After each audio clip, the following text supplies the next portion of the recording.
പെണ്ണുകെട്ടാനിറങ്ങുന്ന ചെറുപ്പക്കാരെ തല്ലുകൊള്ളിക്കാനുള്ള പുതിയ പരീക്ഷണം ഇവിടെ തുടങ്ങുന്നു.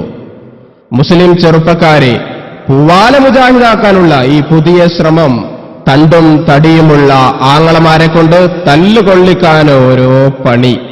അങ്ങനെ പെണ്ണ് കാണുമ്പോ വളരെ നേരത്തെ തന്നെ എന്തൊക്കെ ആലോചിക്കണോ? 10 കൊല്ലം ആടിന് മേക്കുക, അതാ മഹർ. ചിന്തിക്കണം. എനിക്ക് കേട്ടോ. പക്ഷേ എന്ന് ഞാൻ പറയുന്നത് ശ്രദ്ധിക്കണം. ഭാര്യനെ സെലക്ട് ചെയ്യുന്നത് 1.5 മിനിറ്റ് കൊണ്ടാ. ഇങ്ങനെ ചിന്തിക്കണേ, പറയുന്നത് ശരിക്കും ചിന്തിക്കണോ? പെണ്ണ് കാണാൻ പോണ്ടേ?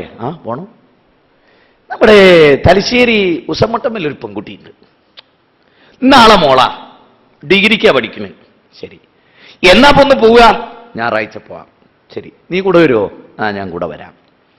അങ്ങനെ പോയി അവിടെ ചെന്ന് ആദ്യം തന്നെ ഒരു ചമ്മലൊക്കെ ഉണ്ടാവുമല്ലോ, കാണാൻ പോവുകയാണല്ലോ. അപ്പോൾ അവിടെ ഇരിക്കൂ കൊലായില്.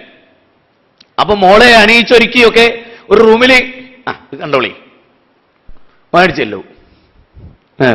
എന്താ പേര്? ആമിന. എത്രയാ പഠിക്കുന്നത്? ഡിഗ്രിക്ക്. നേട്ടെ എത്ര? 1/2 മിനിറ്റ്. ഒരു സ്ഥലത്തൊരു പെണ്ണുണ്ട്. ഞാൻ ഇനി പറയുന്നത് ശ്രദ്ധിക്കണം. ആ പെൺകുട്ടി ഇന്നേരത്താണ് പഠിക്കുന്നത്, ഇന്ന സ്ഥലത്താണ്. എന്തു വേണമെന്നറിയോ? യുവാക്കളോടാട്ടോ, വിവാഹിതരാകാത്ത യുവാക്കളോട് നിങ്ങൾ എനിക്ക് വലിയ പ്രതീക്ഷ ഉണ്ട്, അതുകൊണ്ടാ പറയുന്നത്. പെണ്ണുണ്ടെന്ന് കേട്ടാ പോയി കാണരുത്, ഒരിക്കലും പോയി കാണരുത്. ആ പെണ്ണ് ഏത് കോളേജിലാ പഠിക്കുന്നത് നിങ്ങൾ ആദ്യം മനസ്സിലാക്കുക. കോളേജ് പഠിക്കണാണെങ്കിൽ ആ കുട്ടി ഏത് ബസ്സിലാണ് യാത്ര ചെയ്യുന്നത് നിങ്ങൾ മനസ്സിലാക്കി വെക്കുക. അവള് കയറുന്ന ബസ് സ്റ്റോപ്പിൽ നിന്ന് ആ ബസ്സിൽ നിങ്ങൾ അവളെ ഫോളോ ചെയ്ത് കയറുക. അവളുടെ ബസ്സിലെ നിപ്പ്, ബസ്സിലെ ഇരുത്തം, ബസ്സിലെ പെരുമാറ്റം, ബസ്സിലെ അവളുടെ ബിഹേവിയർ, അവളുടെ മറ്റ് അംബീഷൻസുകൾ, അഭിലാഷങ്ങൾ, അവൾ ചെയ്യുന്ന പ്രവൃത്തികൾ, കാര്യങ്ങൾ നിങ്ങൾ കാണും. ഈ പെൺകുട്ടിയുടെ തണ്ടും തടിയുമുള്ള ആങ്ങളെയ്ത മുജാഹിദ് പൂവാലനോട് ആത്തരത്തി ഞങ്ങൾ കലക്കും. മുജാഹിദ് ബാലിശ്ശേരിനോട് കോപാ പലർക്കും. എനിക്ക് അതിലൊരു വിരോധമില്ല. അനവധി ക്രൂരമായ വാക്കുകൾ കേൾക്കാൻ ഞാൻ റെഡിയാ. ബസ് ഇറങ്ങിയിട്ട് അവൾ കോളേജിലേക്ക് പോകുന്നത് എങ്ങനെ? കോളേജിലെ കുട്ടികളോട് അവൾ എങ്ങനെ? കോളേജിലെ ടീച്ചേഴ്സിനോട് അവൾ എങ്ങനെ? പരിശോധിക്കണം. ആസനത്തിൽ മുതൽ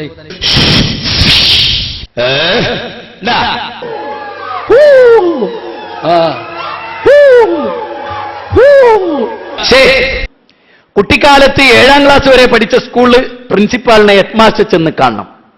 മാഷേ, ഇന്ന ആളുടെ ഇന്ന മകള് ഇന്ന കാലത്ത് ഇന്ന രജിസ്ട്രേഷന്റെ കീഴിൽ ഇവിടെ പഠിച്ചിരുന്നു.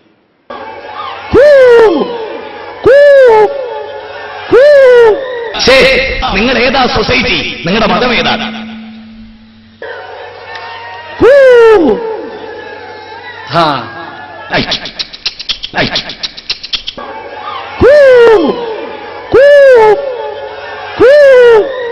അപ്പൊ ഒരു പെൺകുട്ടിയെ സെലക്ട് ചെയ്യുമ്പോ അവളുടെ കൂട്ടുകാരികളോട്, അവളുടെ കൂടെ പഠിച്ചവരോട്, അവളെ പഠിപ്പിച്ച ടീച്ചർമാരോട്, അവളുടെ നാട്ടുകാരോട്, അവളുടെ പിന്നാലെ അവളറിയാതെ അവളെ നിങ്ങൾ പരിശോധിക്കണം. പെട്ടുപോകരുത് മക്കളെ, ഞാൻ പെട്ടതുപോലെ പെട്ടുപോകരുത്. പെട്ടുപോകരുത് മക്കളെ, ഞാൻ പെട്ടതുപോലെ പെട്ടുപോകരുത്.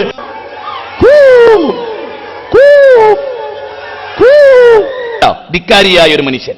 ഞാൻ വിചാരിച്ചു മൂപ്പരെ കല്യാണം കഴിഞ്ഞാണ്. പിന്നെ അവൾ ഇഷ്ടപ്പെടുന്നുവെങ്കിൽ അവളുടെ പുനർവിവാഹത്തെക്കുറിച്ച് നമുക്ക് ചിന്തിക്കാവുന്നതാണ്. ഞാൻ കല്യാണം കഴിച്ചുള്ള അവളെ കുട്ടും കുരവയുമില്ലാതെ, തോരണങ്ങളില്ലാതെ, ഇൻവിറ്റേഷൻ ലെറ്റർ ഇല്ലാതെ, ഗാനമേളയില്ലാതെ, കോടികൾ പൊട്ടിക്കാതെ, വാദ്യോപകരണമില്ലാതെ ഞാൻ കല്യാണം കഴിച്ചുള്ള അവളെ. ഇഷ്ടം മനുഷ്യനെ കണ്ണു കാണാത്തവനാകും. പലരോടുള്ള ഇഷ്ടം മനുഷ്യനെ കണ്ണു കാണാത്തവനാകും.